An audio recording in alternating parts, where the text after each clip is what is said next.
Assalamualaikum warahmatullahi wabarakatuh. Waalaikumsalam warahmatullahi wabarakatuh. Perkenalkan, saya Rian Fajri Ramadan dari kelompok satu yang bertugas sebagai moderator. Dan di sini saya mewakili kelompok satu akan memperkenalkan anggota yang berisikan Satria Yuda Priyantono Putra, Bintang Fajar Fadilah, Rahmat Masnana, Fatur Rahman, dan Moses Saudaun Marpaung. Oke, di sini saya akan menjelaskan tentang materi penelitian statistik gaji pegawai. Next. Pertama, pengertian populasi. Beberapa ahli menyampaikan pendapat tentang definisi dari populasi di antaranya yaitu menurut Sukamadinata tahun 2013 menyatakan populasi merupakan kelompok besar dan wilayah yang menjadi lingkup penelitian.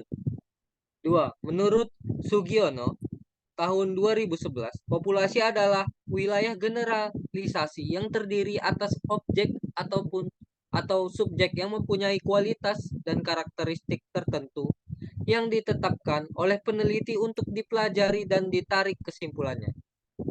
Dari pendapat di atas, kami menyimpulkan 3 poin yang dapat mendefinisikan populasi, yaitu pertama, ada keseluruhan. Keseluruhan artinya populasi merupakan suatu objek, subjek, karakteristik yang ada pada penelitian. Dua, kelompok. Kelompok artinya populasi penelitian tidak berdiri sendiri. Tiga, penelitian artinya populasi merupakan bagian dari penelitian itu sendiri. Sehingga dapat disimpulkan bahwa populasi merupakan keseluruhan kelompok yang terdiri dari subjek, objek, karakteristik yang terdapat pada penelitian. Slide selanjutnya akan disampaikan oleh Yuda. Baik, terima kasih Yuda kepada dipersilakan. Saudara Rian yang telah membacakan slide pertama yaitu pengertian populasi. Baik, saya akan melanjutkan pengertian dari sampel. Menurut Sugiono tahun 2011 menyampaikan bahwa sampel adalah bagian dari jumlah dan karakteristik yang dimiliki pada populasi. Menurut Sabar tahun 2007 menjelaskan bahwa sampel adalah bagian dari subjek dalam populasi yang diteliti yang sudah tentu mampu secara representatif dapat mewakili populasinya.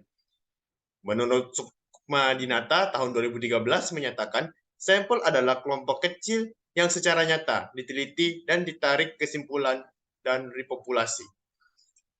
Kata kunci dari definisi sampel adalah bagian dari populasi.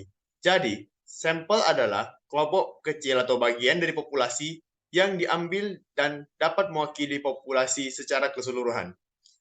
Data dari sampel harus dapat mewakili karakteristik populasinya. Oleh sebab itu, populasi harus homogen.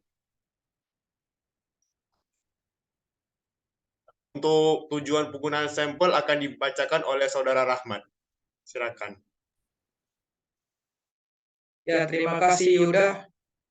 Tujuan penggunaan sampel. Seorang peneliti menggunakan sampel pada penelitiannya bukan tanpa alasan. Salah satunya menghemat waktu, tenaga, dan biaya. Menurut Sugeng dalam Tahir 2011, tujuan penggunaan sampel dalam penelitian ada dua. Pertama, mengurangi jumlah objek orang yang diteliti, jumlah tenaga yang terlibat, waktu yang diperlukan, dengan biaya yang harus dikeluarkan. Kedua, membuat kesimpulan ringkasan dari fenomena yang sangat banyak jumlahnya. Adapun tujuan pengambilan sampel menurut Sugiarto dalam Hartono tahun 2010 adalah pertama, apabila kita tidak mungkin mengamati seluruh anggota populasi yang ada, hal tersebut dapat terjadi jika anggota populasi sangat banyak. Kedua, pengamatan terhadap seluruh anggota populasi dapat bersifat merusak. Ketiga, menghemat waktu, biaya, dan tenaga yang digunakan. Tujuan sampel juga dalam definisi yang lain, yaitu menggunakan sebagian dari individu-individu yang ingin diselidiki untuk memperoleh informasi tentang populasi. Slide selanjutnya akan dibacakan oleh Moses. Baik, terima kasih. Syarat pengambilan sampel. Data yang diperoleh dari sampel nantinya harus dapat mewakili populasi. Agar data tersebut valid, maka terdapat syarat pengambilan sampel yang harus diperhatikan. Berikut ini beberapa pendapat para ahli tentang syarat pengambilan sampel. Sementara Martono mengungkapkan 4 syarat dari pengambilan sampel, yaitu yang pertama, memudahkan peneliti untuk meneliti jumlah sampel yang lebih sedikit dibandingkan dengan menggunakan populasi. Dan apabila populasi terlalu besar, dikhawatirkan akan terlewat. Yang kedua, penelitian juga dapat dilaksanakan lebih hemat dari segi waktu, biaya, dan tenaga. Yang ketiga, lebih teliti dan cermat dalam mengumpulkan data. Yang keempat, peneliti lebih efektif jika penelitian bersifat destruktif, yang menggunakan spesimen akan hemat dan dapat dijangkau tanpa merusak semua bahan yang ada, serta dapat digunakan untuk menjaring populasi jumlahnya banyak. Selanjutnya akan dijelaskan oleh Bintang Fajar Fadila. Baik, terima kasih. Selanjutnya itu contoh penelitian populasi gaji pegawai. Penelitian ini adalah seluruh pegawai pada PT Pertamina yang merupakan variabel X, kategori jumlah gaji dengan yang sedangkan menjadi dilakukan dengan Y merupakan jumlah pegawai tersebut. Contohnya pertama, gaji dari 1 juta sampai 3 juta diperumpamakan untuk X dan Y-nya yaitu jumlah pegawai 65.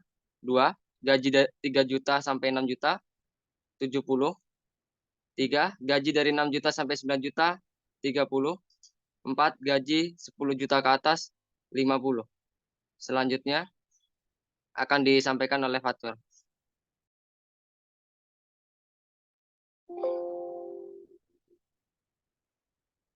Terima kasih kepada Saudara Bintang Fajar yang telah memberikan waktu dan tempatnya kepada saya. Lanjut ke pembahasan, yaitu contoh pengambilan sampel gaji pegawai. Dalam pengambilan sampel pada penelitian ini menggunakan metode simple random sampling, yang mana artinya adalah pengambilan sampel acak sederhana yang sama bagi setiap anggota populasi untuk menjadi sampel penelitian dengan menggunakan nomor urut atau nomor undian. Setiap undian tersebut, pengambilan sampelnya sebanyak 10 pegawai untuk dilakukan penelitian. Poin selanjutnya adalah, jika nomor undian tersebut adalah 2, maka nomor tersebut adalah pegawai dengan gaji dari 3 juta sampai dengan 6 juta yang diambil sampel sebanyak 10 orang.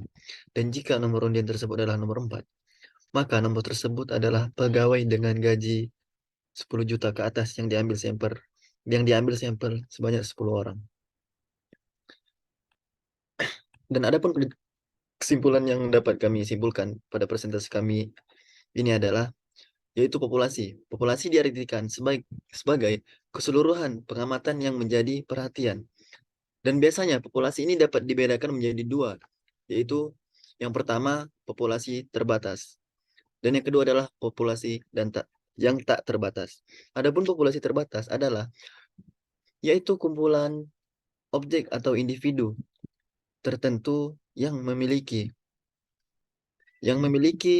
batasan yang jelas, yang mana batasan tersebut membedakan kelompok populasi tersebut dengan populasi yang lain. Sebagai contoh, populasi bebek dalam satu kandang. Selain itu adalah jumlah mahasiswa di kelas 3F dan lain-lain. Adapun populasi tak terbatas, yaitu kumpulan objek atau individu yang menjadi objek penelitian yang tidak diketahui batas wilayahnya atau tidak dapat dilakukan pengukuran mengenai jumlah keseluruhan individu yang terdapat di wilayah yang ditempati. Sebagai contoh yaitu dengan penelitian keseluruhan individu atau objek dari populasi yang juga biasa disebut sebagai sensus. Adapun pembahasan selanjutnya yaitu kesimpulan sampel. Sampel itu artinya jika suatu populasi berisi elemen-elemen, maka jika diambil suatu contoh atau sampel dari populasi, maka hanya akan diambil sebagian kecil dari elemen-elemen tersebut untuk mewakili seluruh karakter elemen populasi.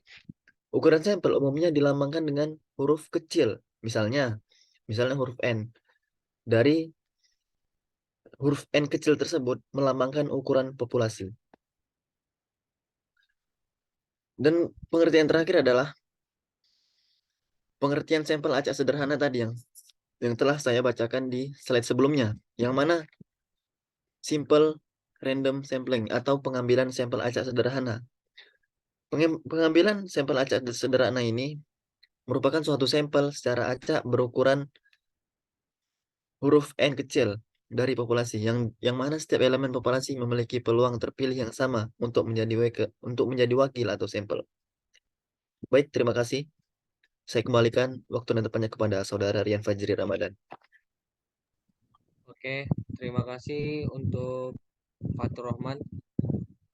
Di sini saya akan mewakili teman-teman dari kelompok 1. Saya akan menutup presentasi ini dengan kata-kata apabila kami ada kesalahan itu datangnya dari kami karena kami sebagai manusia dan kebenaran itu hanya milik Allah. Wabillahi taufiq wal hidayah. Wassalamualaikum warahmatullahi wabarakatuh. Warahmatullahi wabarakatuh. Waalaikumsalam warahmatullahi wabarakatuh.